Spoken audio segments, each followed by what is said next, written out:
Preamble. Part 5, chapter 24.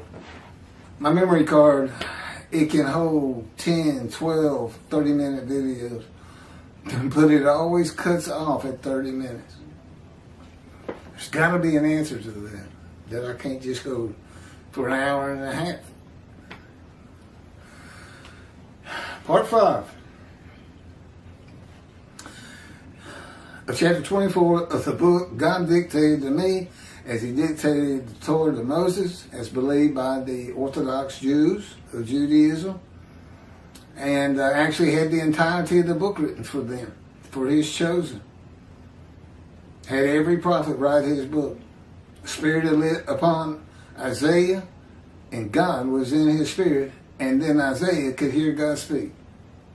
Then he could hear God speak. That's in the book of Ezekiel. And he did it with every prophet. He said, write this down. And also I need these, I need another few books for the writings, Chronicles, etc.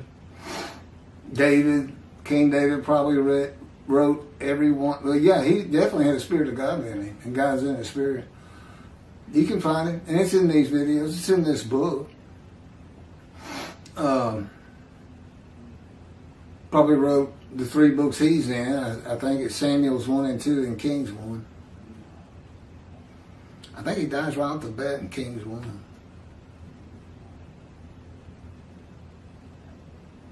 Oh, okay, here's a paragraph I was finishing up with in part 4 of chapter 24. Isaiah 53 was written with the knowledge of God that the Gentiles would take the book of the children of the book and call it their own. That they would do it based on the animal sacrificial atonement worship laws of the Torah. The whole forgiveness of sin things. That's not where I... Okay.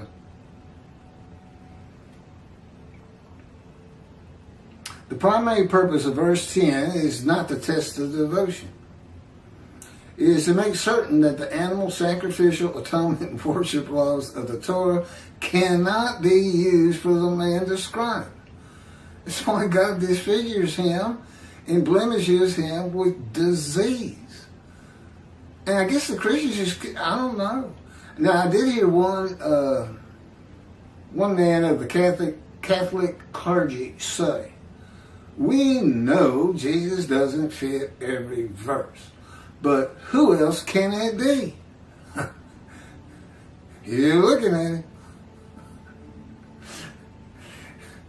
Jesus wasn't disfigured at birth.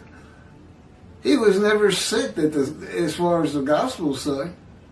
Never even sick. Much less exposed to death. He was never exposed to death. He died. That's not exposure. That's not getting close to, but it doesn't happen. That's exposure.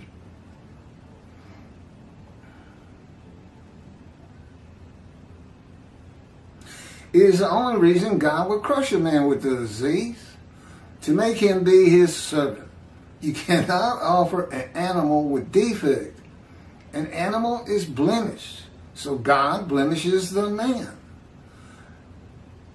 No man would refuse God, and God does not need a man's permission to make him a servant. He is God. In the book of Ezekiel, God sees him. He said, Ezekiel said, and I went in the bitterness and the fury of my spirit in the hand of God. Well, you figure things are going good for you if you're in the hand of God.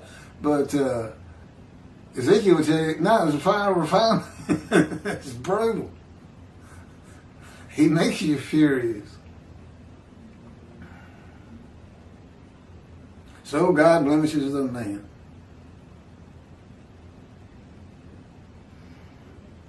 In the book of Ezekiel, God seized him and made him suitable for the purpose of being a prophet to the Assyrian Babylon exile in God's fire refinement.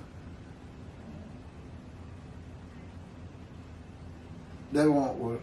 No, we're going to stop there. That's the end of chapter 24. How come we don't have a commentary on their 53:10 commentary? You think we covered it all? Well, again, it should be their job and responsibility to their flock to come investigate this man out here saying the things I'm saying. Oh, we've had over 1,500 views from Canada, and I think that's where Jews for Judaism is. Somebody is bound to have said something.